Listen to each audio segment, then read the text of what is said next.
તો બે આગાહીકારોની મોટી આગાહી, માવઠાની તારીખ અને વિસ્તાર સાથે આગાહી. આગાહીકાર અથરેયા શેટ્ટીની તારીખ સાથે આગાહી, હવામાન નિષ્ણાંત અંબાલાલ પટેલની વિસ્તાર સાથે આગાહી. માર્ચમાં જ નહીં, એપ્રિલમાં પણ માવઠાની આગાહી છે.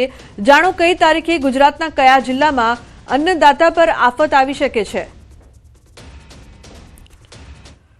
बताया था लगभग 1 महीना पहले कि हमें बेमौसमी बारिश देखने मिलेगी, तो अभी एक ऐसा खतरा मंडरा रहा है लगभग 18 मार्च के आसपास, यानी अभी अगले हफ्ते के अंत तक ही हमें कुछ जगहों पे फिर से एक बार बेमौसमी बारिश देखने मिल सकती है।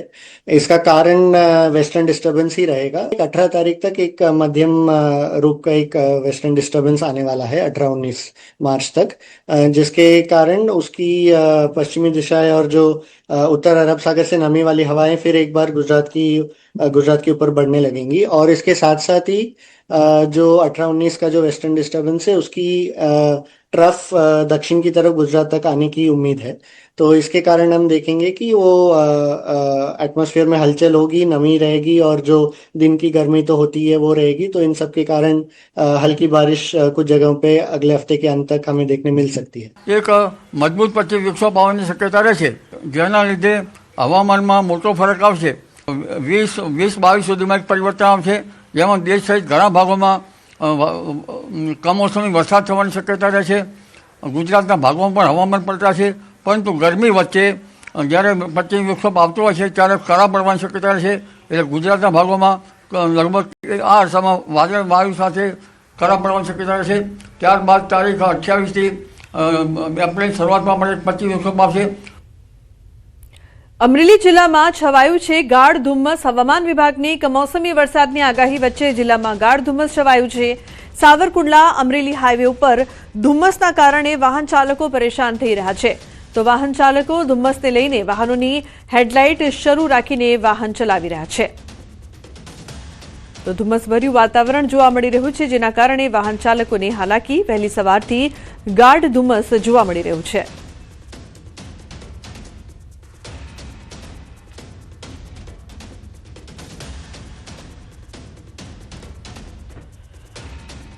રાજકોટ શહેર તેમજ આસપાસના વિસ્તારમાં મિશ્ર ઋતુનો અહેસાસ થઈ રહ્યો છે। લોધિકા તાલુકાના ખીરસરા સહિતના ગ્રામ્ય વિસ્તારોમાં વહેલી સવારે ઝાકળ જોવા મળી।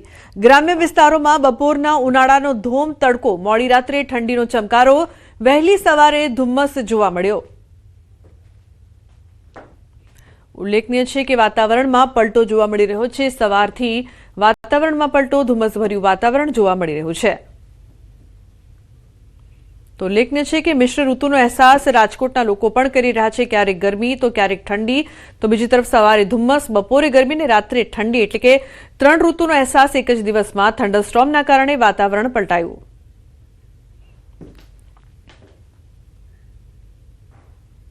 સમાચારમાં આગળ વાત, જહાજ આવ્યું, ગેસ લાવ્યું।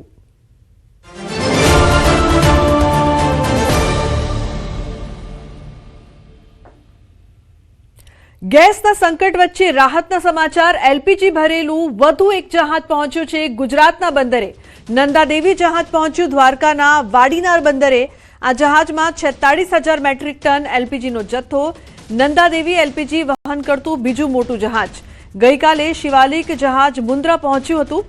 બંને જહાજમાં 92,700 મેટ્રિક ટન એલપીજીનો જથ્થો છે। તો રાહતના સમાચાર, જે જહાજ છે તે પહોંચ્યું છે એલપીજી ભરેલું વધુ એક જહાજ ગુજરાતના બંદરે। ગેસના સંકટ વચ્ચે આ સૌથી મોટા સમાચાર।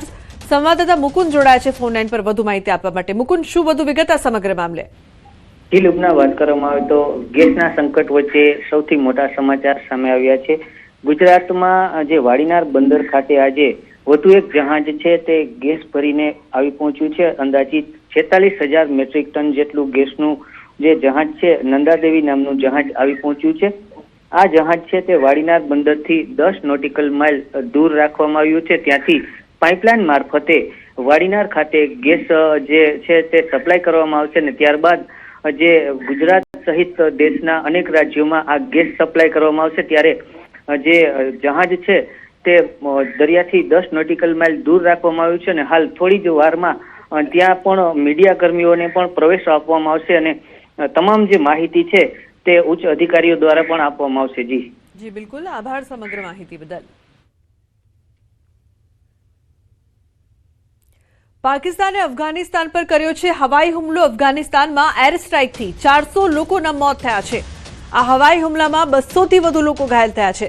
હજુ પણ મોતનો આંકડો વધી શકે છે। કાબુલમાં બોમ્બ વિસ્ફોટ કર્યા હોવાની માહિતી। કાબુલમાં હોસ્પિટલ પર હુમલો કર્યાનો આરોપ। તો હવાઈ હુમલાથી અફઘાનિસ્તાનમાં દોડધામ મચી ગઈ છે। તાલિબાન સરકારના પ્રવક્તાએ કહ્યું પાકિસ્તાની લશ્કરી શાસને ફરી એકવાર અફઘાન હવાઈ ક્ષેત્રનું ઉલ્લંઘન કર્યું છે। તેણે કાબુલમાં એક ડ્રગ રિહેબિલિટેશન હોસ્પિટલને નિશાન બનાવી છે। આ હુમલામાં ત્યાં સારવાર લઈ રહેલા ડ્રગ વ્યસનીઓ માર્યા ગયા અને ઘણા લોકો ઘાયલ થયા છે। તેમણે ઉમેર્યું, અમે આ ગુનાની સખત નિંદા કરીએ છીએ અને આવા કૃત્યને બધા સ્વીકૃત સિદ્ધાંતોની વિરુદ્ધ અને માનવતા વિરુદ્ધ ગુનો માનીએ છીએ।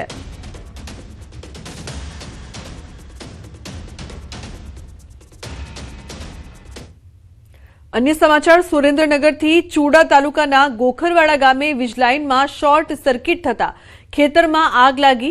વીજલાઇનમાં શોર્ટ સર્કિટ બાદ તણખલા ખેતરમાં પડતા ઘઉં વરિયાળીના પાકમાં આગ લાગતા વ્યાપક નુકસાન।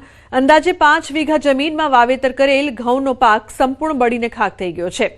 અન્ય ખેડૂતના ખેતરમાં વરિયાળીના પાકમાં પણ નુકસાન થયું છે, તેમજ ખેતરમાં રાખેલ ટપકની પાઇપ પણ આગમાં બળીને ખાક થઈ ગઈ છે। પીજીવીસીએલ તંત્ર દ્વારા ખેડૂતોને નુકસાન અંગે વળતર આપવામાં આવે તેવી ખેડૂતોની માંગ છે। પીજીવીસીએલ સ્ટાફ આવી અને ત્યાં બધું દેખરેખ જોઈ અને તપાસ કરીને ગયા છે।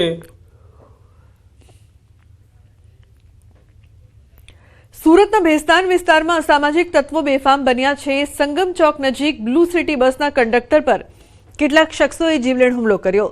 મળતી માહિતી મુજબ બસમાં ચડવા બાબતે થયેલી રકઝક બાદ અસામાજિક તત્વોએ ઉશ્કેરાઈ જઈ કંડક્ટર પર હુમલો કર્યો હતો। આ હુમલામાં કંડક્ટરને ઈજાઓ પહોંચતા તેને સારવાર માટે ખસેડવામાં આવ્યો હતો। ઘટનાના પગલે વિસ્તારમાં થોડી વાર માટે અફરાતફરીનો માહોલ સર્જાયો હતો। ભોગ બનેલા સિટી બસના કંડક્ટરે પોલીસમાં ફરિયાદ કરતા પોલીસે તપાસ શરૂ કરી છે। તો ભેસ્તાનમાં કંડક્ટર પર હુમલો થયો હતો। બસમાં ચડવા મુદ્દે રકઝક બાદ કંડક્ટર પર હુમલો કરવામાં આવતા ચકચાર। તો હુમલામાં કંડક્ટર ઇજાગ્રસ્ત થયો છે।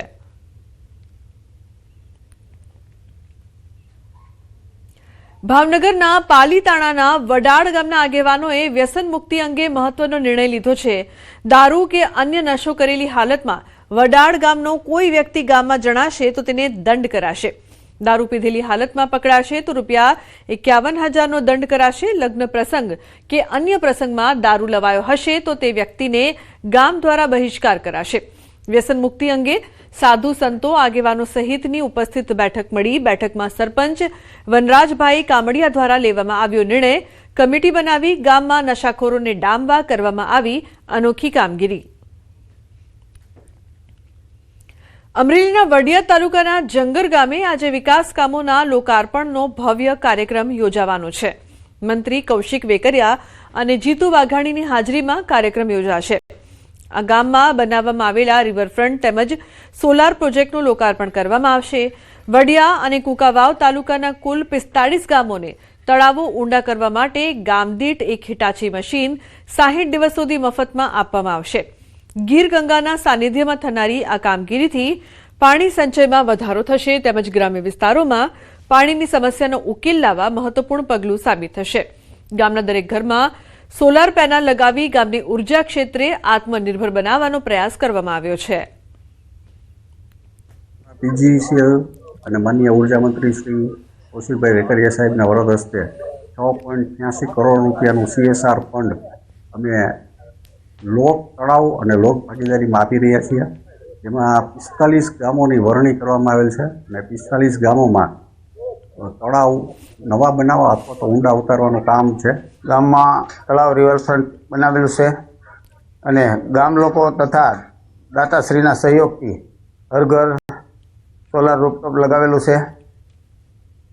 ભાજપ પ્રદેશ પ્રમુખ જગદીશ વિશ્વકર્મા પાટણ જિલ્લાની મુલાકાતે ચાણસ્માના કાર્યકર સંમેલનમાં પ્રદેશ પ્રમુખે સંબોધન કર્યું હતું। આગામી સ્થાનિક સ્વરાજની ચૂંટણીઓને ધ્યાનમાં રાખીને જગદીશ વિશ્વકર્માએ હુંકાર કર્યો હતો અને કાર્યકરોમાં નવો ઉત્સાહ ફૂંક્યો હતો।